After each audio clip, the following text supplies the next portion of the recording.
Remember when we talked about how creating strong passwords is like locking the door to your home? It's reassuring to know that there's security in place when you step out, but you know what can offer even greater peace of mind? Extra layers of security, like a deadbolt lock or an alarm system. The same applies to your online accounts. Adding multi-factor authentication is like reinforcing your passwords with advanced security measures. Multi-factor authentication, or MFA for short, adds an additional step to the login process, making it more challenging for unauthorized individuals to gain access to your accounts. Typically, there are three primary types of factors used in MFA: something you know, something you have, and something that you are. These are things that you will need to provide in addition to your password when you log into your accounts. So even if someone has your password, they still won't be able to get in unless they have one of the things that you enable. Let's explain each of them. Something you know. On some websites, you may encounter image-based authentication. With this, users are prompted to select a picture from a provided set and associate it with a unique phrase, word, or sentence. For example, my bank account used to ask me to choose from a number of random stock images. I chose one of a burrito and decided to associate it with the name of my favorite Mexican restaurant from college, Beto's. It's highly improbable for someone to guess this phrase based solely on a random picture of a burrito, but it was easy for me to remember. Another way that this can be done is it will ask you a very personal question, like what your first car was, or what your first pet's name was. Again, these are things that only you know. This is one layer of security that you can add to your account, but there are more secure methods, such as something you have. This refers to a physical item or device that only you possess. The most common example is your smartphone. When creating an account and setting up a password, be sure to look for the option to enable multi-factor authentication or two-factor authentication. Once enabled, the system will prompt you to provide your phone number to receive text messages.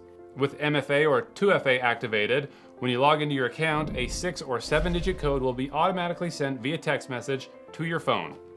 To complete the login process, you'll need to enter this code as the second step for access. For convenience, I've set up my computer and my iPad to also receive text messages.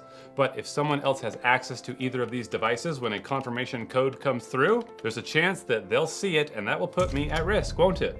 So for even more enhanced security, consider using an authenticator app instead. Authenticator apps like Google Authenticator or Authy will generate unique codes exclusively on your phone, providing an additional layer of protection. Many online accounts offer the option to link them to the Authenticator app, ensuring more secure logins and minimizing the risk of unauthorized access. For example, when logging into my Instagram, I rely on the Authenticator app to generate a time-sensitive code that adds an extra level of security. I recommend using an Authenticator app whenever you have the option to. If you're still not feeling secure enough, there's one more type of multi-factor authentication.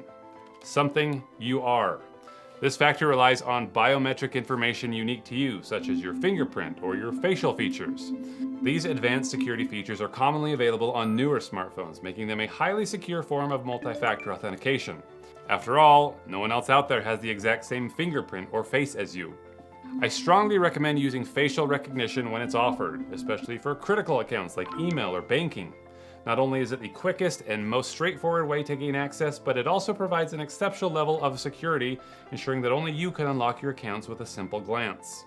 Now, I want you to know that even though you might be using multi-factor authentication, scammers can still find ways to gain access to your information, and they do this through something called social engineering.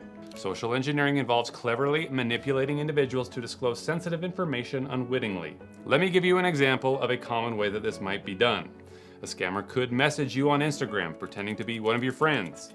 They may have already taken access of your friend's account, or they could just have created a duplicate account that looks exactly like it. They'll say something casual like, "Hey, question," and you might respond with, "Hey, what's up?" Then they'll say, "Having phone troubles. Can I send you a quick text and have you tell me a number from it?" He creates the impression that he's about to send you a simple text message, but in reality, his intention is to gain access to your account by initiating a password reset. He's well aware that Instagram will prompt you for a 6-digit verification code, and if you provide him with this code, you've essentially granted him entry into your account. This is a very common trick. Sometimes you might call a number thinking that you're calling Amazon, but it's actually a scam number. The individuals posing as representatives will request a verification code under the guise of assisting you, but sharing these codes grants them the ability to ultimately seize control of your Amazon account. There must be a code coming up onto the text message. Let me know once you receive it. This is why most verification codes come with a message telling you not to share it with anyone. And no legitimate company or service should ever ask for a verification code over the phone. So keep your passwords safe by enabling the strongest multi-factor authentication methods available. Remember them in this order: something you know, something you have, something you are. Well, we're getting into my favorite subject, which is scams, and we've got a whole bunch more to talk about in the next lesson.